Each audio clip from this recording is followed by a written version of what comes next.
Before we get into today's video, be sure to subscribe to my YouTube page. If you have already, thank you so very kindly. My team and I, we are approaching 20,000 subscribers, and your subscription, your likes, your shares, your comments, they mean the world to us. Also, make sure that your notification bell is on, so when we drop new content like this video we're about to get into, you'll be the first notified. So in today's video, we're going to be talking about a bedrock principle most investors live by. You make money when you buy real estate, okay? Even though you want to make money when you sell it or rent it. So if you're a fix and flipper, you're going to sell it. You want to make money when you sell it. If you buy and hold real estate to rent it, you want to make money when you rent it. However, you got to make the money when you buy the real estate. You can't just wait to try to make the money when you sell it or rent it, because that makes you a speculator, not a real real estate investor. Now, the question is, how do I make sure I make the money when I buy the real estate, even before I sell it or rent it? Well, that's going to come down to underwriting the deals correctly. And I'll give you a real life example. I don't have my HUD settlement statement in front of me. It's in my office outside of the studio, but I can use a real life example as a case study to show you what I mean. So we just recently bought a piece of real estate. Now, this is single family residential real estate that I'm talking about.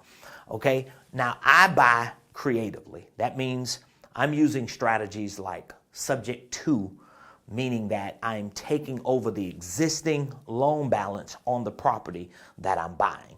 Almost every property that I market to and buy is a pre-foreclosure, because that's the niche that I'm comfortable with. I have a system and a formula that works for me and for my team. And so all of the marketing and lead generation that we do is towards people who are in pre-foreclosure, especially here in Georgia, because Georgia, it is a non-judicial state.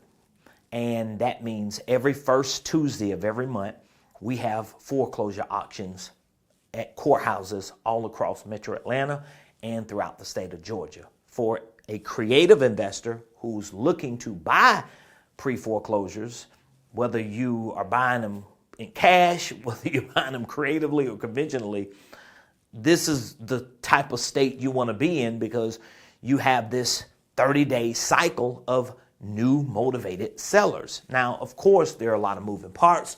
There's a lot of work that has to be done, because sometimes we only have days before the auction that we have to buy these properties. But whatever the case is, whether you're buying creatively or buying conventionally, whether you're buying pre-foreclosures or whether you're buying homes or properties on the open market, you still got to underwrite the deal. So once you find the deal and once you get the contract on the deal, you're going to go back and forth over and over again underwriting this deal, meaning that you got to do the math. You got to run the numbers. You got to make it make sense, because remember, you want to make the money when you buy the property. You don't want to speculate. You want to be a real real estate investor.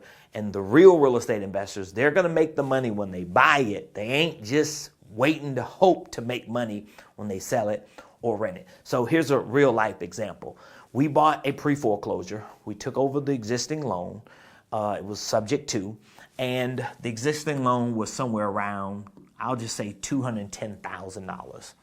We knew it was going to take about $50,000 of cash to pay the arrears, give the seller money at closing. We provided relocation services, temporary housing, movers, storage, and we had some rehab costs. So it was going to be somewhere around $50,000, and we're taking over a loan balance of about $210,000.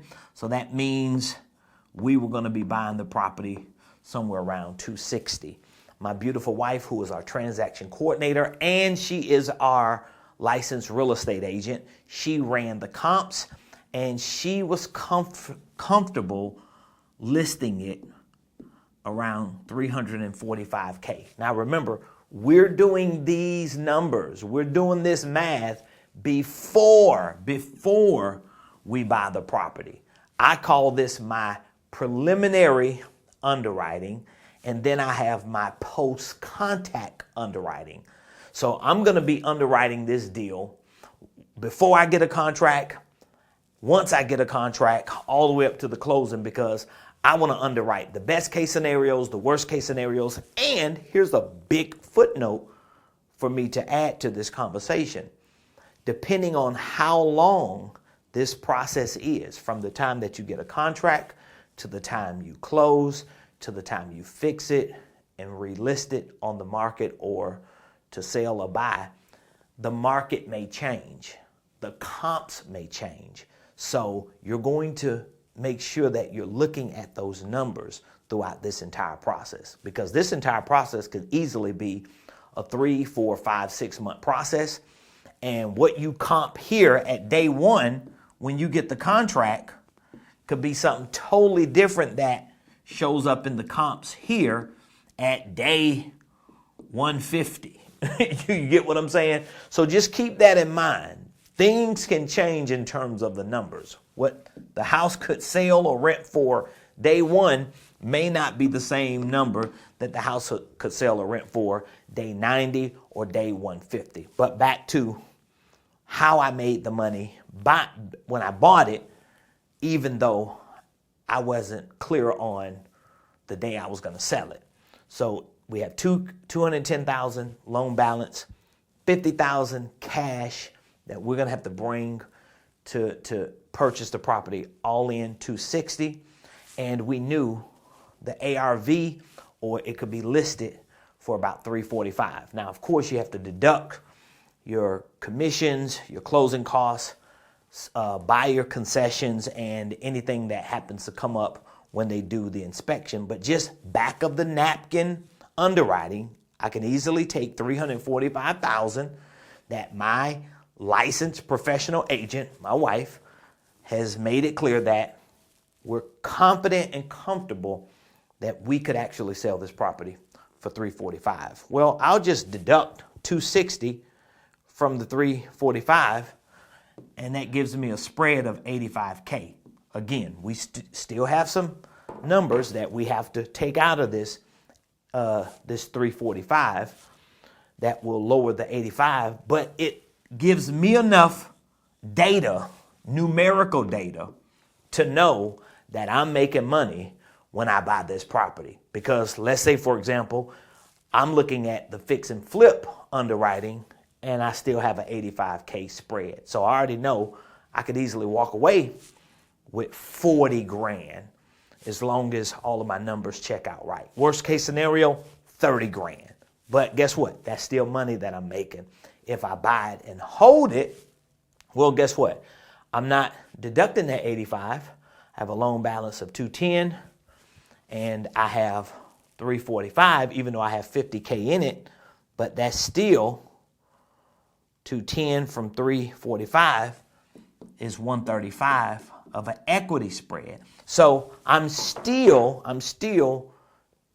able to see that I'm making money when I buy it. Now, of course, if you're underwriting deals, doing things the conventional way, there may be some differences than it is when you're doing it the creative way, because remember, this $210,000 is a number that doesn't require me to make a down payment, because I'm not going to a bank to get that $210,000. I'm just taking over an existing loan that's already on the house that I'm purchasing. So I just wanted to show you how important it is to be sure that you're making money when you buy the real estate, and not just speculate to wait to see if you're going to make money when you sell or rent, because it can cost you everything from one deal if you don't get it right.